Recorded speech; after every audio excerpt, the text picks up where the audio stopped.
À ce niveau, dans l'exercice, j'ai uniquement donc installé mes 4 machines, donc le MonoWall, le pare-feu, donc le serveur 2016 qui fera office de serveur DNS et qui hébergera le HMail server, le serveur Apache qui a juste son adresse IP, le serveur MySQL qui a également juste son adresse IP. Le serveur 2016, j'ai déjà mis son adresse IP, c'est tout ce que j'ai fait. Donc sur le serveur 2016, je vais commencer par lui mettre en place le rôle DNS.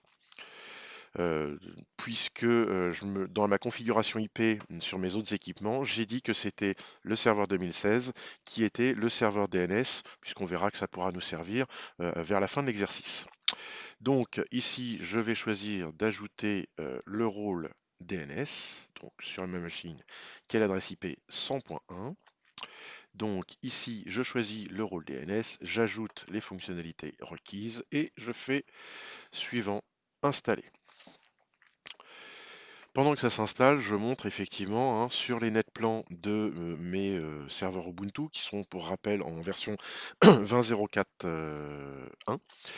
Donc je précise bien que le serveur DNS, c'est bien mon serveur 2016, donc la 100.1.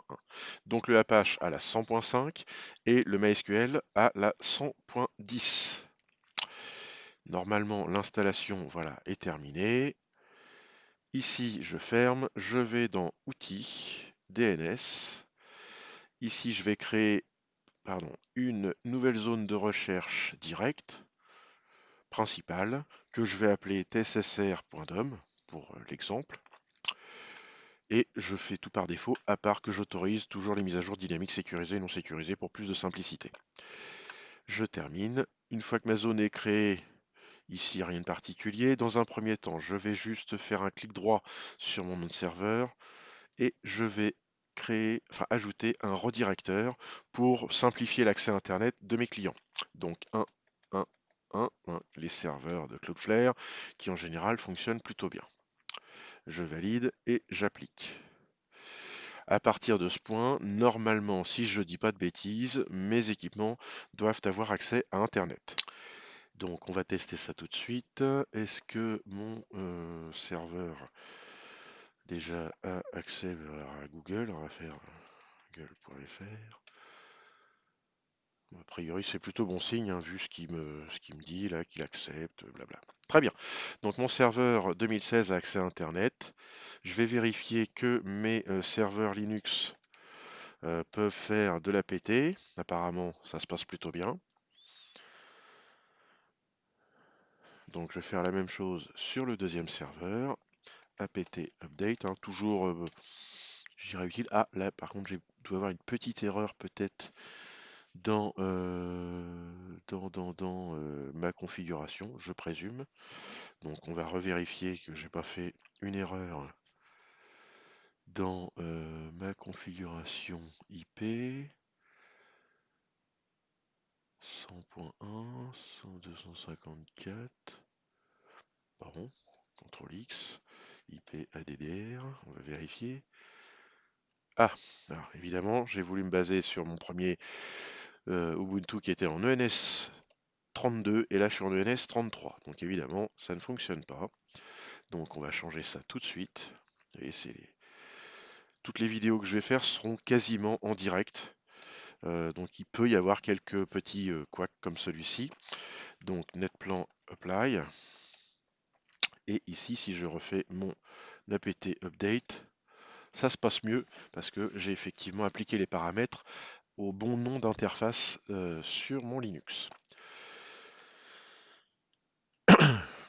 Alors, j'ai effectivement un accès Internet un peu partout.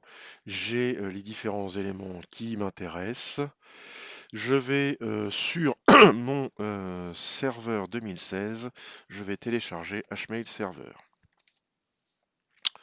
Voilà, download. Voilà, la dernière version en date. Et j'enregistre ça tout de suite. Donc voilà, mon HMail Server est installé. Je ne vais pas lancer l'installation tout de suite, puisque comme je l'ai dit tout à l'heure dans mes prérequis, j'ai dit que mon HMail Server, ce ne sera pas un HMail Server complètement local. C'est-à-dire qu'en fait, on va avoir une solution vraiment avec une infrastructure très répartie. Le moteur HMail Server, donc la partie purement mail, sera hébergée sur le serveur 2016. La base de données de HMail Server sera, elle, hébergée sur le serveur Ubuntu MySQL. Et le webmail, qui sera la dernière étape, sera lui hébergé sur le serveur Apache. Donc, comme j'ai dit que mon HMail Server devait s'appuyer sur un MySQL, je vais installer sur mon serveur MySQL le moteur MySQL Server. Donc apt install MySQL-serveur. Voilà, donc ça va mettre quelques minutes ou quelques secondes à s'installer.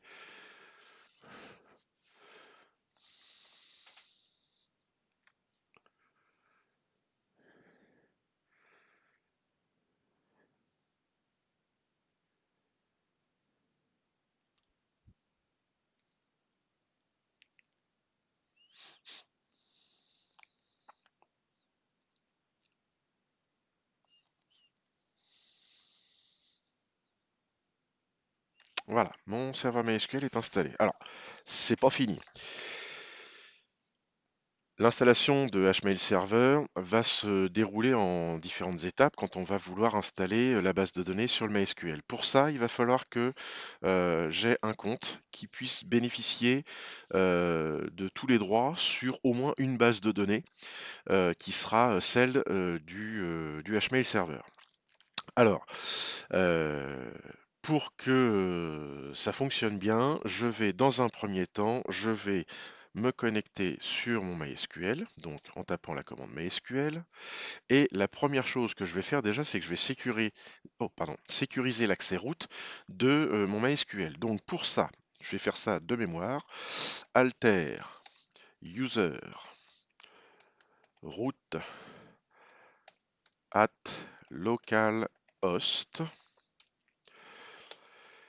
identified with MySQL underscore native underscore password.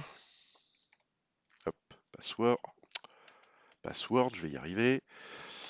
By, et je lui mets le mot de passe que je mets habituellement sur mes plateformes TSSR 76 étoiles, et je termine par un point virgule. Je relis ma phrase afin d'être sûr. Donc alter user entrecote root arrobase entrecote localhost identified with MySQL native password by TSSR 76 étoiles. A priori, ça se passe bien. Pour m'assurer que ça a fonctionné, je fais exit pour ressortir de mon MySQL et je me reconnecte, mais ce coup-ci en faisant comme ça, -u root, -p, pour qu'il me demande le mot de passe que je viens de saisir. Je me suis connecté donc avec le mot de passe que je viens de saisir. Alors, là déjà, j'ai fait une première chose, j'ai sécurisé l'accès route de la console sur mon serveur MySQL. On verra que potentiellement, si j'ai des soucis après, je pourrais administrer mon MySQL avec l'outil PHP-MyAdmin en ayant fait cette petite modification. Ici, je vais maintenant créer la base de données pour HMail Server. Donc, create database, pardon, je vais l'appeler HMailDB, tout simplement. Maintenant, je vais créer un utilisateur qui sera autorisé à terme à totalement avoir accès à cette base de données que je viens de créer. Create user. Alors, on va l'appeler HMail user, hein, tout simplement. At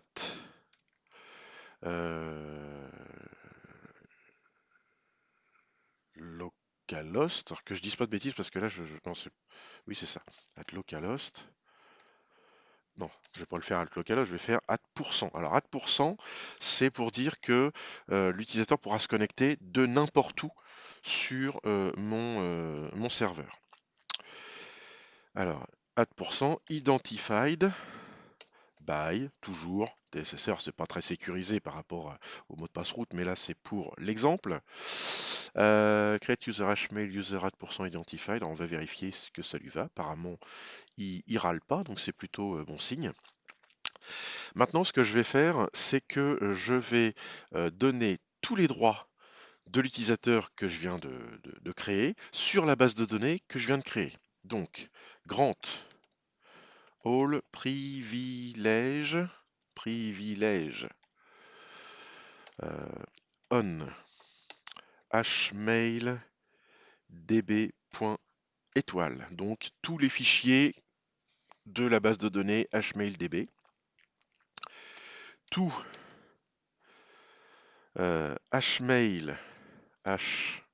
hmail user, alors toc toc toc @ de l'utilisateur que j'ai créé tout à l'heure, with grant option. Alors j'espère que ça va passer, c'est du live, hein. Impeccable. Donc, alors, qu'est-ce que veut dire cette phrase? Cette phrase signifie que j'octroie tous les privilèges sur les fichiers de la base de données hmaildb à l'utilisateur hmailuser qui pourra s'identifier de n'importe où et non pas uniquement que depuis le serveur local, et je lui ajoute les droits d'affecter des droits. C'est un petit peu bizarre, mais c'est un droit nécessaire pour l'installation de HMail Server dans de bonnes conditions. Ici, pour m'assurer que ça se passera bien, je fais un flush privilège, voilà, décidément, et je valide. Voilà, normalement, je dis bien normalement, mon serveur MySQL est prêt pour faire fonctionner HMail Server. Alors, on va le savoir dans peu de temps. Je vais retourner du coup sur mon HMail Server dans la vidéo qui suit.